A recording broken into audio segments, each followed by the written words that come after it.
राजधानी भोपाल में आदिवासी उरांव समाज के द्वारा सरहुल पूजा के साथ नववर्ष की शुरुआत की। प्रकृति के पूजा का आदिवासी उरांव समाज ने अपने अवधपुर स्थित पूजा स्थल से पारंपरिक पूजन कर सांस्कृतिक नृत्यों के साथ एक यात्रा निकाली, जिसमें सभी सामाजिक जनों हिस्सा लिया और जमकर सामाजिक वेशभूषा ने सांस्कृतिक नृत्य किए। देखिए लुइस मोरिस की खास रिपोर्ट। आदिवासी समाज आज अपना नव वर्ष का प्रारंभ करने जा रहा है। जल जंगल जमीन की लड़ाई लगातार कई वर्षों से लड़ रहा है।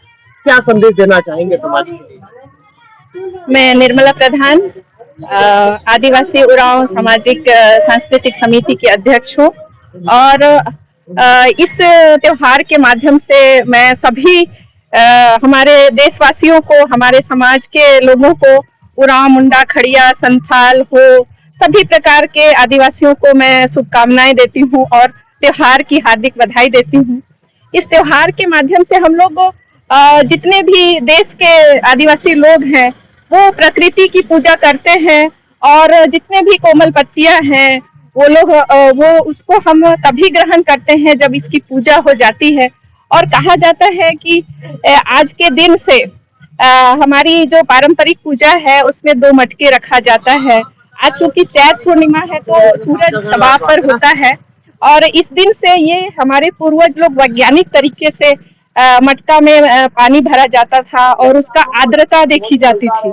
और जब आर्द्रता नमी ज्यादा होता है उस टाइम जो वर्षा है वो ज्यादा बारिश होता है और आर्द्रता अगर सूख जाता है तो बादल मतलब बनते नहीं है और बारिश नहीं होती है, ऐसा अनुमान लगाते थे। और हमारे पूर्वज लोग चूंकि कृषि ही उनका मुख्य व्यवसाय था, कृषि से जुड़ा हुआ है, इसलिए वर्षा पर ही निर्भर करते थे और इसी दिन से वो बीज बोने का काम करते थे। मध्य प्रदेश आदिवासी बाहुल्य क्षेत्र है और साथ ही साथ छत्तीसगढ़ में भी है, तो किस प्रकार से पूरा ये त्योहार मनाया जाता है? सरकार का किस प्रकार से योगदान रहता है और किस प्रकार से पूरा कार्यक्रम होता है?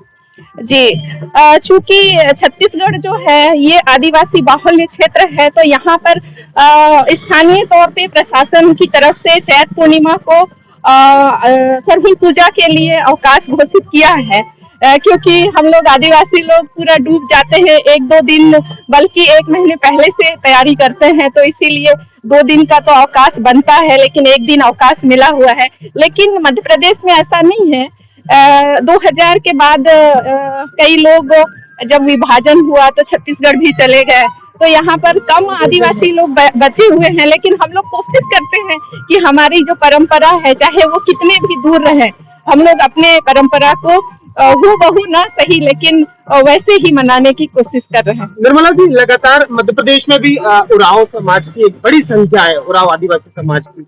क्या शासन प्रशासन से अपील करना चाहेंगे कि इस दिन को एक अवकाश के रूप में भी घोषित करें? ऑफकोर्स हम लोग चाहते हैं कि सारे आदिवासी लोग मिलकर, चाहे वो गोंड हो, भील, भिलाला हो, चाहे और भी नगेसिया, मुंडा, खड़िया हो, सभी लोग एक मंच पर आके इसको धूमधाम से मनाएं, ताकि मध्य प्रदेश शासन ही नहीं पूरा भारत शासन जो है आदिवासियों के पारंपरिक रूढ़ी प्रथा को संरक्षण करने की बात कहती है। अभी देवलोक बनाकर हमारे मध्य प्रदेश शासन ने आदिवासियों को संरक्षित करने का एक जो बीड़ा उठाया है वो बहुत अच्छा कदम है। तो हम चाहेंगे कि उरांव लोगों का जो यहाँ पर पूजा स्थल है, सरना स्थल, उसको संरक्षित करें और हमारे उरांव समाज के लिए ये आवंटित करें, ताकि हम लोग अपने संस्कृति को संरक्षण कर पाए। नहीं तो हमारा आदिवासी समाज दूसरे धर्म से प्रभावित होकर वो धर्मांतरित कर रहा है। तो हम लोग सरकार से निवेदन करते हैं कि हमारे आदिवासी समाज को लुप्त होने से बचाए।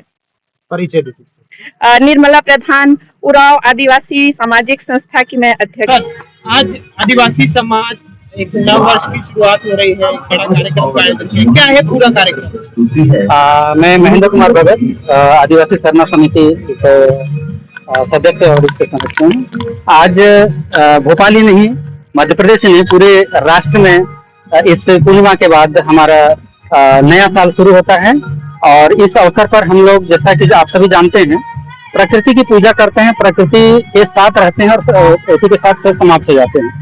तो प्रकृति के पूजा के तौर पर आज के दिन हम पृथ्वी और सूर्य देवता के विवाह का त्योहार मनाते हैं और इसी तारतम्य में है प्रकृति के संरक्षण संवर्धन का काम करते हैं। और जो जल जंगल जमीन को बचाने का एक जो प्रयास है, उसका एक यूनिट ये भी है कि हम पेड़ों की पूजा करें और उसकी रक्षा करें। क्या विशेषता है आज के दिन की अगर बात करें तो? आज आप जैसा कि जानते हैं, पतझड़ के बाद नए कोपल निकलते हैं, एक तरह से पेड़ पौधों का पुनर्जन्म होता है। तो इसीलिए हमारा जो सनातन धर्म में नया साल भी यहीं से शुरू होता है।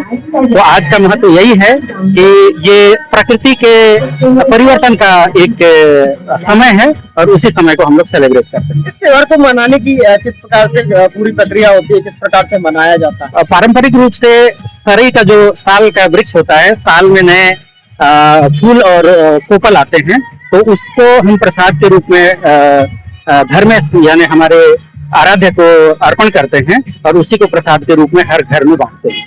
क्या संदेश देना चाहेंगे पूरे प्रदेश भर के आदिवासी समाज? हम आदिवासी समाज की तरफ से संदेश देना चाहेंगे कि जैसा कि आप सभी ने देखा कि कोरोना में रुपये पैसे, धन दौलत, अस्पताल, विज्ञान कोई काम नहीं आता है। हमको सिर्फ प्रकृति से जो प्रदत्त ऑक्सीजन की जरूरत होती है, तो जब प्रकृति रहेगी तो हम लोग भी जिंदा रहेंगे। इसी में जब पेड़ पौधे से ऑक्सीजन जो मिलेगा, वही मानव मात्र के लिए काम की चीज है। आप देखेंगे सबसे जो ज्यादा जरूरत होता है, जो ऑक्सीजन है, हवा है, उसके बगैर आदमी 1 मिनट भी जिंदा नहीं रह सकता है, जो कि प्रकृति हमें फ्री में देता है।